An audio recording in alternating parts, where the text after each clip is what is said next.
There's something about towns in Morrowind that makes them so different compared to the ones in Skyrim. And I know what some of you gonna say. They're boring, so many characters are simply standing there without anything interesting to say or having a quest related to them. But I'd argue that it's exactly this mundane, laid-back aspect that gives these locations a charm, and in a weird way a dose of realism. You see, Skyrim's cities are obviously built to revolve around our character, and are scripted to follow specific narratives. There's always some introduction, whether it's a public execution in Solitude, I go to Suran, argument between Stormcloaks and Imperials in Whiterun, I'd sooner bend my knee to Ulfric's Stormcloak. and so on. Just like in a theme park, every town has its theme, and game is very open about it. This interactive, streamlined style of world building is largely absent from Morrowind, which could explain why it will never be as popular to the wider audiences. It lacks that in-your-face attitude, where game holds your hand and guides you around. Such is our way. Such is the ancient custom of Skyrim and all Nords. On the contrary, towns in Morrowind have nothing to prove. They are unconcerned about the player. No one awaits for a noble hero to conveniently save the day. And again, this may seem a bit too distant and cold for a lot of players. So, for example, as you walk into Balmora or Vivec, you truly feel like an outsider. There is no scripted event to break the ice, no NPC approaching to start the conversation, just a mundane daily life of characters minding their own business. However, this doesn't mean that Morrowind settlements are bland and randomly generated throughout the map, without greater purpose in storytelling. There is an organic feeling to them and their overall connectedness. The way they are strategically located on the map and how they blend in with the Vvardenfell's difficult yet surprisingly diverse terrain. In other words, they make sense and play a major role in building a believable society grounded by in-universe laws and realism. And to give an example, today I'm going to talk about one town in Morrowind that, to me, always felt liminal, existing on a threshold. Everything about this place seems grey or ambivalent. At times, it's warm and cozy, but it's also dangerously close to the hellish Molag Bal region and large Daedric ruins. It's not the most popular town among the players, yet no one can deny its allure. It may seem empty or insignificant content-wise, yet after giving it some additional thought, while trying to explain to myself what is it about this place that makes it so magnetic, I've realized that Suran is in fact one of the most interesting settlements on Vvardenfell. You see, for years I thought of Suran as that sleepy town with a naughty tavern made for memes, but there's so much more to it. So let's scratch a little bit deeper and talk about Suran.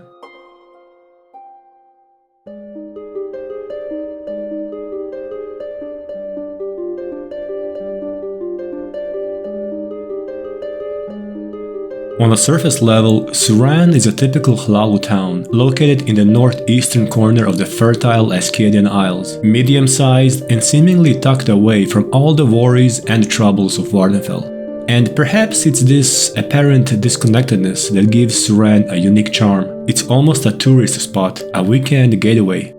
It's not politically important as Balmora or Vivec, and doesn't even try to be, while offering plenty of sightseeing and fun, unique services. What I really love about this town is that I can easily finish the main quest line without having a single reason of visiting Suran. Yet, town is far from being boring or empty. In fact, it comes with its own bag of content, and as we're gonna see, Suran can even help us understand that weirdly complex nature of Morrowind and Dark Elves, maybe even better than Balmora. Who put that there? Because while Balmora is all about being official and professional, Suran is where all the masks fall down, and we are able to see the true face of Vvardenfell. But first, let's see what the local commoners, the regular folk, have to say about the town. Suran is an agricultural village in the northeastern corner of the fertile Ascadian Isles region. Two popular pilgrimage sites are nearby, the fields of Kummu and the shrine of Molag Bal. One thing to note here is that Suran is equally considered a gateway to the fields of Kummu and Bal Ur, a Daedric shrine of Molag Bal found just north of town. Molag Bal is of course member of the House of Troubles, a group of Daedric princes known as adversaries and testing gods to the Dunmer. In other words, Suran offers services to both pious temple pilgrims and worshippers of one of the cruelest and darkest Daedric princes. And as we're gonna see, this liminal double nature fits Suran perfectly. And on the topic of Bal Ur, this shrine is sometimes considered a birthplace of Molag Bal.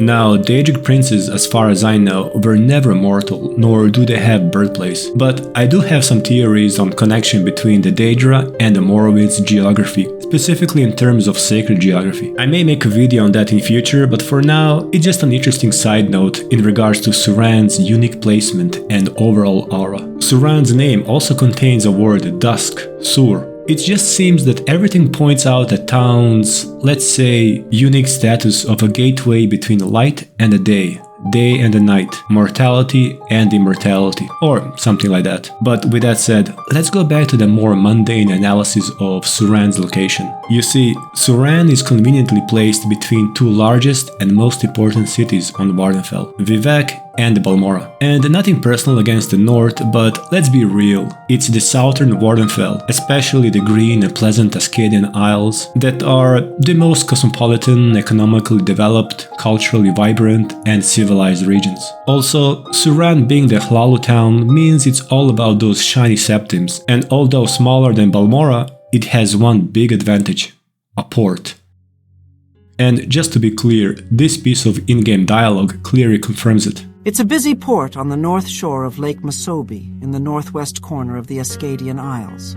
It's a busy port on the north shore of Lake Masobi. So yeah, it has a port. Can't be seen in the game, but there is one. And speaking of ports, I always thought that Balmora would make a pretty good port city, being directly connected to the inner sea via Odai River, but water seems to be too shallow and there are several low bridges blocking the way, so Suran is handling all of that business, which is why again it's described as a busy port. And it has to be. I imagine this entire area as one of the busiest and most vibrant in all of Vvardenfell. And the reason I'm mentioning all of that is because it helps us paint the picture of Suran as a gritty urban center, with a bunch of drunken sailors visiting city taverns in the red light district, and also just all kinds of adventurers, crusaders, Daedra worshippers, slavers and escaped slaves, bounty hunters, whatnot. In short, Suran is something of a sin city, a den of vice with a very active, wild nightlife. It has a strip club, skooma den, slave market, and all perfectly placed slightly out of the way, yet right between Balmora and Vivec. So it's very convenient for residents of those cities to simply jump on a Silt Strider and, let's say, spend a weekend in Suran. And skooma is everywhere in Suran, and in fact moon sugar and skooma are even openly available for purchase. I mean, even Suran's governor, Sergio Avon Oran, is a thief offering training and selling lockpicks. It's kinda hilarious, but on the other hand, it perfectly encapsulates Hlalu and to some extent the entire Dunmer society. They may be ruthless, backstabbing deceivers, but at least they're open about it. So let's envision for a moment Suran in its true scale, as a full-blown town as it's implied by Bethesda. Dimly lit steep streets leading into the red light district filled with seedy taverns crowded with loud sailors, adventurers, pilgrims, wizards selling cheap tricks for gold. I'd also imagine Suran having quite an extensive sewer system practically owned by Thieves Guild operating secret markets, with skooma addicts laying all around, debased Daedra worshippers looking for human hearts, perhaps even hidden catacombs leading all the way to the nearby Daedric ruins, especially Bal Ur, which is right across the hill, and all of that by the beautiful Lake Masobi and nested in a pleasant green landscape. It's such a vivid picture and it fits Morrowind 100%. Another fun detail is that local small-time trader, Golden Bellarum, offers some of the most expensive high-end items for sale, like a single ebony brace, ebony darts, and glass dagger. These things are true rarity in Morrowind, and for the longest time I thought it's kinda weird seeing them in such a humble shop. It almost looked misplaced, until I realized it probably belonged to some addict or adventurer in need of money for skooma or some other form of entertainment. And not only him, Suran actually has a really good selection of merchants. For example, local alchemist has a huge collection including rare ghoul hearts, and there's also Garotmuk Grol Musgub, one of the most knowledgeable smiths in Morrowind, offering to teach a player many secrets about armor and weapon types. And speaking of services, Suran has its own tribunal temple, yet in vanilla game, it's pretty much useless as it has no shrine, with a single priestess taking care of it without any additional room for pilgrims, no quests attached. It's just there. And again, once we understand what's going on in Suran, it makes so much sense. Even pilgrims are forced to stay at a local strip club/tavern. Just between you and me, I always rest here between pilgrimages.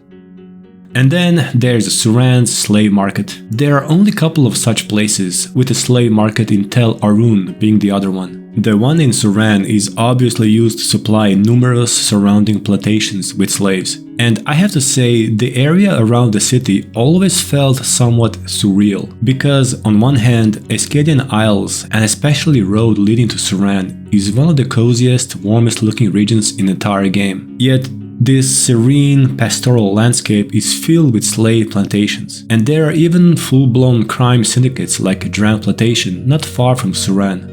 On one hand, it makes perfect sense, since this is a fertile agricultural region. Yet, witnessing all this misfortune at the same time is, in a lack of a better word, distressing, as well as a brilliant piece of world building. And I think that the same kind of duality goes for Suran, gem of Ascadian Isles. A lovely trading town with almost a Mediterranean warm feeling to it, nested by the glistening lake, surrounded by warm green gardens, but hiding under its belly an entire world of crime and vice. In any case, I like to cover more of Morrowind's towns in similar fashion, as pretty much every settlement in Morrowind has its own environmental story. So stay tuned for more, but for now, thank you for watching and I'll see you soon.